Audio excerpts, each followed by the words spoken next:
faire pour insérer une page de garde. Je vais créer un nouveau document Microsoft Word. Je vais faire la chose suivante. Je vais faire mise en page, saut de page et je fais saut de section. Cette page-là me servira pour la page de garde. La deuxième page, je vais... Première page, saut de section. Je passe à la deuxième page. Je fais aussi mise en page, saut de section, passer à la page suivante. Là, j'ai deux pages vides. Je laisse la première et me servira pour la page de garde. Je me mets juste avant le saut de section ici et je fais insertion, page de garde. Je choisis une des pages de garde qui me propose. Je prends celle-là par exemple. Ici dans l'année, je vais modifier et je vais mettre la date. Ici par exemple, je vais mettre rapport d'activité. Dans l'image ici, je fais touche droite sur l'image et je fais modifier l'image. Je vais insérer une image de mon choix. Je prends cette image en bas. Je vais mettre le nom de la société, par exemple, Mes Cafés. Et ici la date. Et ici l'éditeur que je peux toujours, l'auteur que je peux toujours modifier. Phase 2. Je laisse cette partie-là, la deuxième page, je la laisse tranquille. Et je passe à la troisième page. Ici, je vais créer du texte. Pour créer du texte aléatoire, je fais égal rand. Pour la réalité, vous avez votre propre texte. Je mets rand, par exemple, 6,7. Et me crée du texte. La première chose que je dois faire, je dois sélectionner mon texte et je dois le justifier parce que le texte il doit être justifié dans un document qui se respecte. Après, je vais essayer de créer des styles, mes propres styles. Vous voyez là, dans Accueil, vous avez des styles à vous. Mais moi, je vais créer des titres et on crée des styles. Regardez, je prends ce titre-là par exemple. Je vais le mettre, agrandir son écriture. Je vais le mettre par exemple algérien. Je vais lui changer de couleur si je veux. D'accord? Je vais peut-être le souligner, je vais le mettre sous grand A, grand E et tout. Là, j'ai créé un style que je veux garder. Alors, pour garder ce style et lui donner un nom, je le sélectionne. Je clique ici et je fais enregistrer la sélection en tant que nouveau style rapide. Je lui donne un nom, mon grand titre par exemple. Mon grand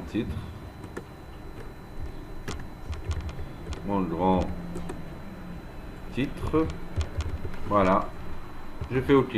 Après, j'ai un style qui s'appelle mon grand titre qui accompagne mon document. Je vais créer un deuxième titre. Je vais les galeries, thème et style par exemple. Je vais le mettre aussi en tant que style. Je suis en train de répéter le même travail, mais cette fois, je clique ici, il devient petit 2. J'ai deux styles ici, j'ai deux titres. Je vais créer des sous-titres ici. Par exemple, je vais créer un sous-titre là. Bon, je vais l'arranger comme je veux. Je vais le mettre avec du bleu marine. Je l'agrandis à 14. Je vais lui donner une numérotation comme ça.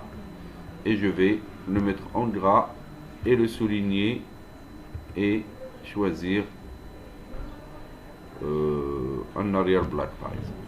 Ça va être mon petit titre. Clique, enregistrer en tant que style. Je vais le nommer par exemple mon petit titre. Vous les nommez comme vous voulez les styles. Après, si je prends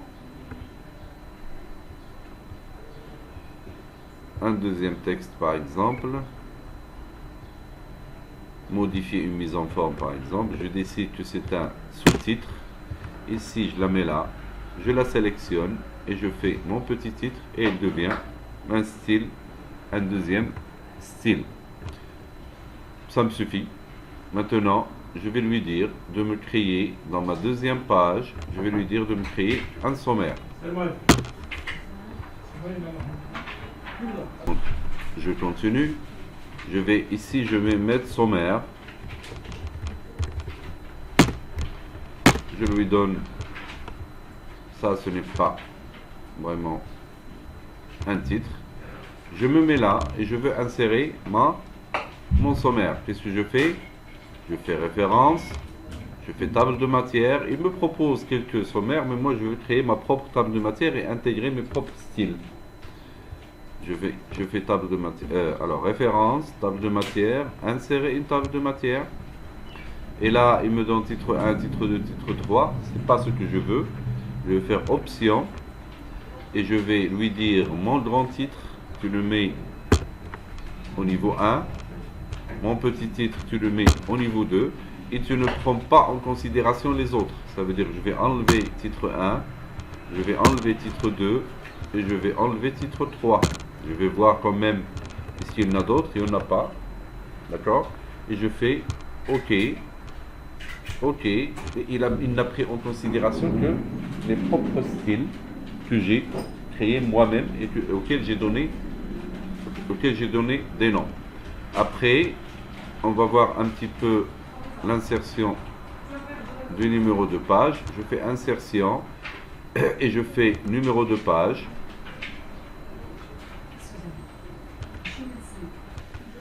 Alors là, j'ai créé ma page de garde, comme j'avais fait. J'ai créé mon sommaire, mais il me faut des pieds de page et des numéros de page. Je vais insérer un numéro de page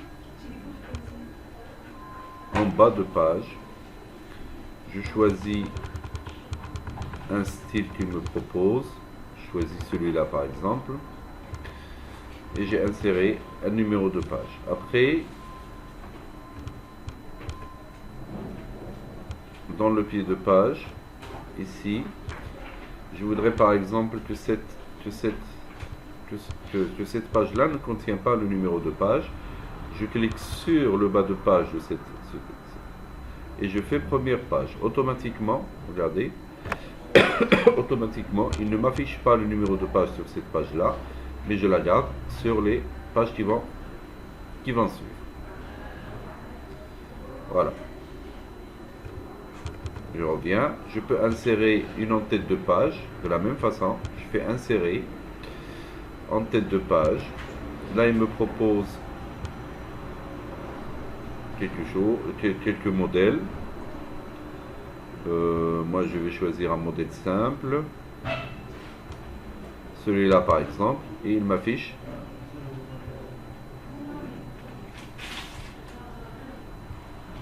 et là, je fais première page aussi, je ne veux pas mettre l'en-tête de page, je ne veux pas qu'il s'affiche au niveau de la première page. Ici, regardez, je décoche première page et je le retrouve à partir de la deuxième page. Et là, ici, je fais rapport d'activité 2001. Il me les a pris à partir de là. Il les a pris à partir de ce titre-là. Il m'a proposé des choses. Et là, j'ai au niveau de mon document,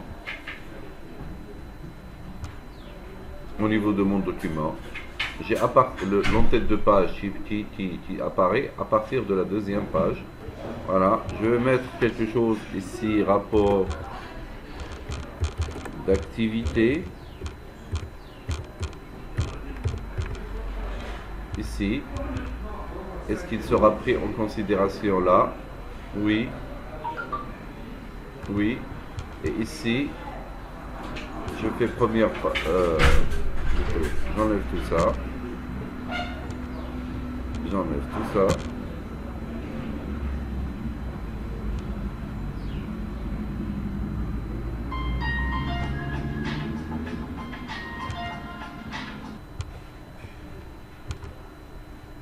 Et là, vous avez des en-têtes de pages différentes de la première et de la deuxième et des pages qui suivent. Après, on va voir l'insertion. On va voir l'insertion des tableaux. Je vais me mettre à la base ici, par exemple, et je vais insérer un tableau. Alors, les tableaux, ils servent à pas mal de choses, hein. À l'alignement, par exemple, je vais prendre un tableau ici, voilà. Je fais insertion, tableau, et je choisis le nombre de lignes et le nombre de colonnes. Ici, je peux si je double-clique, vous mettez sur ce tableau-là, vous allez sur l'onglet ici, vous double-cliquez dessus, et là vous avez deux onglets qui apparaissent. Ici c'est création, et ici c'est disposition. Regardez, je peux choisir des styles à mon tableau. Vous avez pas mal de styles que vous pouvez utiliser. Je prends par exemple ici, je peux toujours la modifier si je veux. Ici par exemple je fais région, commercial, et je fais quantité par exemple.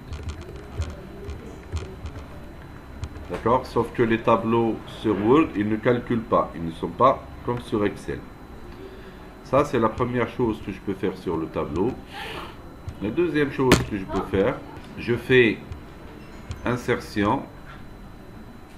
Et là, ce tableau-là, il ne fait pas de calcul. Par contre, je peux insérer un tableau Excel à l'intérieur de Word, dans le document Word. Regardez, je fais insertion et je fais objet. Regardez. Et là, je peux intégrer du PowerPoint, je peux intégrer pas mal de choses. Parmi les choses que je peux intégrer, c'est un document, une feuille, plutôt Microsoft Office Excel. C'est dans insertion, objet. Je fais OK. Là, il me donne une interface qui ressemble à Excel. Celui-là, par exemple, je vais faire le même principe que là-bas. Je fais par exemple région. Je vais faire commercial. Et je vais faire quantité vendue, par exemple. Le chiffre d'affaires. CA.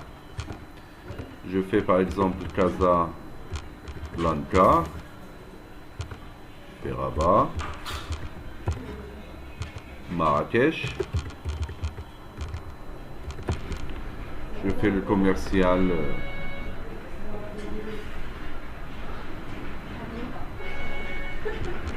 Arruda par exemple. Kamal. Samir. On enregistre. Celui-là, il a fait un chiffre d'affaires qui ressemble à ça. Celui-là, il a fait un chiffre d'affaires qui ressemble à ça. Et celui-là, il a fait un chiffre d'affaires qui ressemble à ça. Bien. Celle-là, par exemple, je vais essayer, est égale à somme.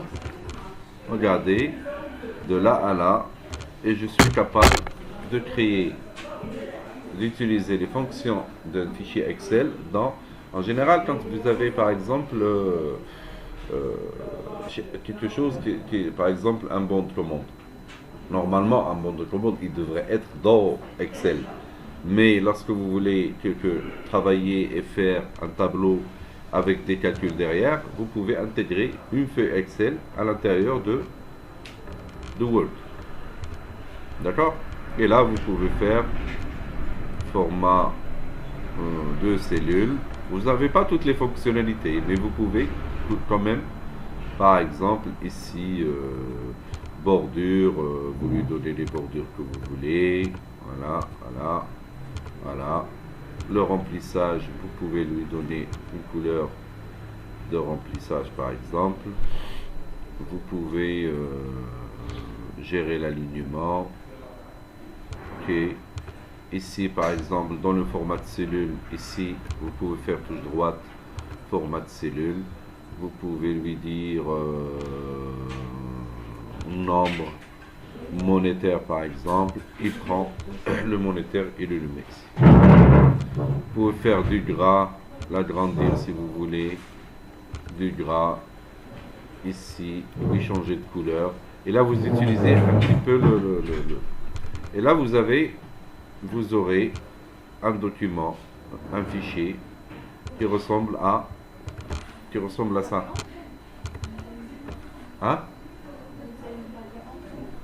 Oui. Si vous voulez modifier des choses, vous double-cliquez, vous êtes sur Excel. Hein? Vous avez un objet Excel à l'intérieur de votre document Word. Ça marche. Il peut faire les calculs, il peut faire... Oh, il n'y a pas toutes les fonctionnalités, mais c'est une feuille Excel qui peut vous servir à l'intérieur d'un fichier Word. Allez-y, faites-le. Si vous avez terminé pour les pieds de page et les sauts de section, intégrez un document normal, un tableau normal ici sur Word grâce à insertion. Bon, je clique à l'extérieur pour qu'il me lâche et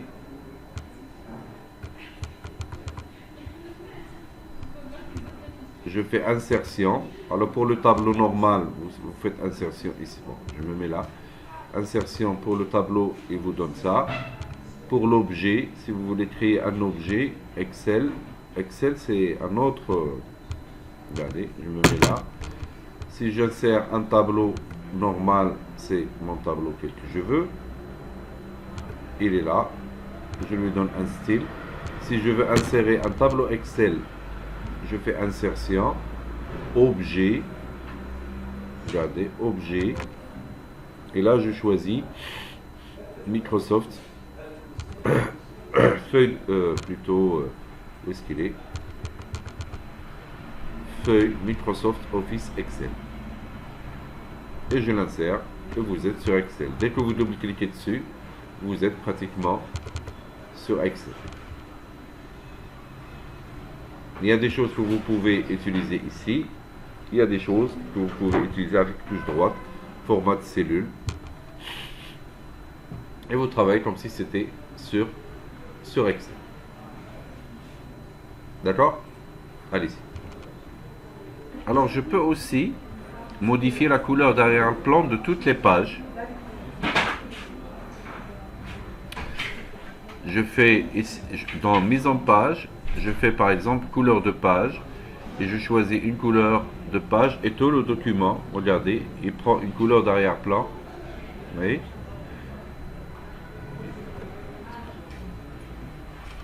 Une couleur d'arrière-plan ici. Je peux aussi donner une bordure à toutes mes pages. Soit je mets une bordure par exemple, je veux que au niveau de cette page là, je veux lui donner une bordure. Regardez, je lui donne un effet qui ressemble à ça, mais cette fois je lui donne à cette section. Vous voyez, là il m'a encadré seulement la première page. D'accord? Vous voyez? Il m'a encadré. Si je veux qu'il encadre tout le document, bordure, et je fais tout le document, il va m'encadrer tout le document que j'ai. Marche? Alors moi je préfère encadrer seulement la page sur laquelle je suis. Ici, je reviens. Je n'ai rien, je veux encadrer seulement cette partie-là, cette page-là. Je fais mise en page, bordure de la page. Je choisis une bordure que je veux, d'accord? Et je l'applique à cette section-là. Hop, voilà. Il m'a fait une bordure seulement pour cette page-là. Je peux l'appliquer à tout le document si je veux. Alors, je peux modifier les couleurs de plage, des pages, on avait dit, si je veux faire une impression. D'accord? Alors, essayez de modifier vos arrière-plans de page, couleur de page. Essayez de donner une bordure, par exemple, au sommaire. Alors, bordure, je fais un nombre 3D, par exemple, il me donne un petit effet. Je peux lui changer à cette section. Pour la couleur, je peux lui donner la couleur que je veux. Hop, il m'a donné une bordure de cette page-là. Ça marche? Allez-y, faites-le. Maintenant, qu'est-ce que je peux aussi faire? Je peux insérer une filigrante. C'est quoi de la filigrante? C'est que par exemple, je veux que lorsque je fais mon aperçu avant impression, ici, lorsque j'imprime, là sur le document, il n'apparaît pas, regardez. Sur le document lui-même, il n'apparaît pas. Mais lorsque je vais imprimer, lorsque je fais aperçu, j'aurai mes cafés ici. Ou des fois, vous voulez par exemple le document, lorsque vous l'imprimez, vous faites par exemple copie conforme. Comme quoi c'est pas l'original. Et il s'affiche derrière le texte. Lorsque vous l'imprimez, regardez. Comment je peux faire ça? Je me mets ici, toujours dans mise en page. Je fais filigrante par exemple, et je fais filigrante personnalisée. Ici, je fais texte de filigrante, et ici par exemple, je vais mettre copie conforme par exemple. Et à chaque fois que j'imprime ce document-là, j'aurai copie conforme ici, derrière. En filigrante, elle est en gris. Maintenant, je ne veux plus qu'il s'affiche.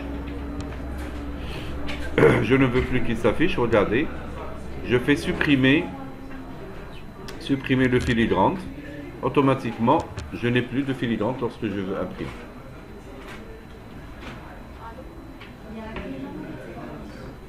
Là, lorsque je l'ai supprimé, mais par contre, en mode création, je ne vois rien. Regardez, je fais filigrante personnalisée, et je veux que dans mon document, j'affiche par exemple, le texte qui va s'afficher, c'est mes cafés. Ok, je ne vois rien ici, mais quand je vais imprimer, il va s'imprimer en gris derrière tous les textes que j'ai regardés. Tout le texte, il y a mes cafés derrière. Maintenant, je ne veux plus qu'il s'imprime. Je vais aller sur filigrane et je fais supprimer le filigrane plutôt. Supprimer le filigrane. Hop, il n'y a rien. Ça marche? Allez-y. Si par exemple dans le texte ici, si par exemple, s'il vous plaît, si par exemple dans le texte ici, et je vais expliquer par exemple un mot, ce que je veux vous montrer ici, c'est lorsque il y a ce que vous trouvez dans le document ou dans les livres. Vous trouvez par exemple ici l'onglet insertion par exemple, et vous voulez donner une petite explication en bas de page. Bas de page. Et quand vous trouvez petit 1, un indice, petit 2, petit 3. Alors vous allez sur référence et vous allez ajouter une note de bas de page. Regardez ce qu'il va faire. Regardez ce qu'il a mis ici. Vous voyez là le petit 1. Et là vous pouvez écrire le texte de l'explication. Cet onglet par exemple, onglet insertion. Onglet pour insérer par exemple des objets. Vous voyez? Et là,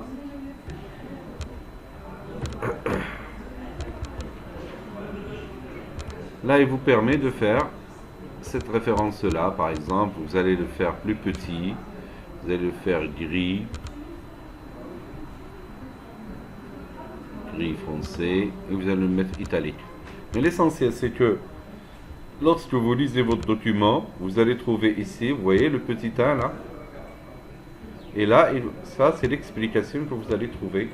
Vous la trouvez souvent dans les livres qui expliquent un mot pour expliquer un mot, et là vous avez l'explication. Par exemple, je fais un deuxième document, par exemple, référence, je fais insérer, là il fait 2, il a écrit 2 à côté comme indice, et il me donne la main pour écrire l'explication que je veux. Clair? Je refais. J'ai par exemple un mot, par exemple coordonnées, et je veux l'expliquer, je veux donner une petite explication en bas de page.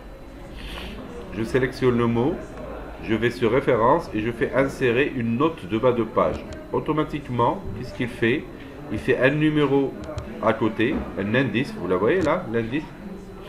Il vous donne la main pour saisir l'explication.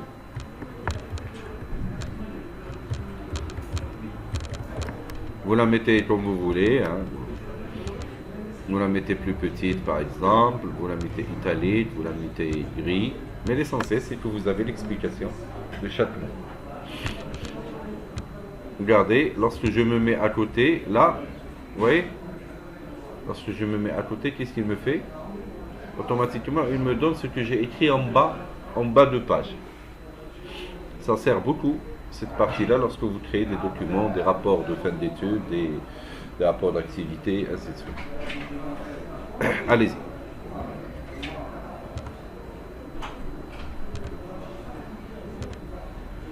Maintenant, le correcteur d'orthographe. Si j'ai par exemple du grand texte et je ne veux pas le suivre, par exemple, je ne veux pas suivre ça, et ligne par ligne, et voir où est-ce qu'il est rouge, qu'est-ce que je fais? Je fais révision, grammaire et orthographe. Là, je choisis la langue avec laquelle je corrige. D'accord? Ici, France. Et là, il me fait le tour de tous les mots qui posent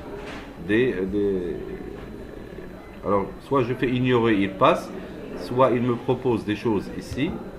D'accord? Et je fais modifier. Les commandes, par exemple, là, il me sélectionne la commande. Il me propose des commandes, c'est une erreur de syntaxe. Et là, il a terminé tout le document. Si je fais des bêtises, par exemple, à droite et à gauche, je fais, par exemple, ici MO. Je fais ici un deuxième S. Je fais ici un deuxième C. Et j'ai plein de... Soit je fais touche droite sur chacun d'eux et il me propose. Soit je fais révision. Et là, il balaye tout le document. Là, il balaye tout le document. Regardez, quand je fais orthographe, là, révision, orthographe, grammaire et orthographe. Là, il me dit document, voilà ce que je te propose. Je fais modifier. Il faut bien faire attention à la langue ici. Parce que des fois, vous faites des copier-coller et il considère que la langue elle est en anglais ou en espagnol ou autre. Il faut voir, il faut vérifier ce que vous êtes en train de faire ici. Il est français. Là, il me propose document, je fais modifier. Là, il me dit image, je fais modifier. Là, il me propose aspect ou autre, je fais modifier. Si je ne veux pas qu'il modifie, je fais ignorer. Il ne modifie pas. L'avantage, c'est qu'il fait le tour de tout le document et le contenu de la phrase. Alors, c'est toujours révision, grammaire et orthographe. Là, il a vérifié, il n'a rien trouvé. Si je fais des bêtises ici, lorsque je fais grammaire et orthographe, si je fais ignorer, il le garde. Là, il me dit, je te propose insertion. Je fais modifier, il le modifie sur le texte directement. Ça marche. Alors, révision, grammaire et orthographe, ici. Si par exemple, autre chose. Si par exemple, j'ai du texte d'un concurrent, par exemple, Crade Café. D'accord? Je suis en train de décrire un document qui concerne quelque chose ici, par exemple. Et je voudrais tout ce qui est Crade Café le remplacer avec mes cafés. Qu'est-ce que je fais? Je fais sélectionner, je sélectionne, et je fais CTRL F. CTRL F. C'est rechercher. D'accord? CTRL F, rechercher. Je fais remplacer. Je remplace Crade Café par mes cafés. Mes cafés. Ici. Soit je fais remplacer tout. Soit il va faire le tour. Et à chaque fois, je fais remplacer. D'accord? Je fais suivant. Il a trouvé. Soit je clique sur remplacer tout. Et là, il me replace tous les éléments de... Regardez, mes cafés, Crade Café, il a remplacé dans tout le document Crade Café par mes cafés.